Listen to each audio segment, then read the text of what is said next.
I think it's so interesting that you guys get to vote on these things, that you have such a big part in the outcome of these awards.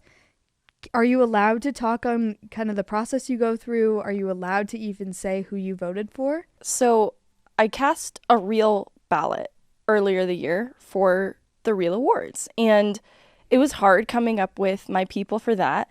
And going back, I even already kind of feel like I disagree with some of my own choices, maybe some of the placements, because as you're going through it, you have the idea of who the top guys are for each award, but then you want to just double check, is there anybody that should be in this conversation that maybe isn't being considered or talked about enough? And so you just want to backtrack a little bit, and that's where it starts to get hard. You start to get overwhelmed with choices. You run it by some of your colleagues, like, hey, who are you voting for, Selkie? And then you just make your own choice, because there's usually some disagreement too. I like to use some analytics, but I also try to trust my instinct and what I've observed around the league, because I can't watch every hockey game, and that's what makes it a little challenging. So I do want to recall then who has stood out, because they have stood out for a reason. For the most part, do you all agree, or are there some crazy outliers?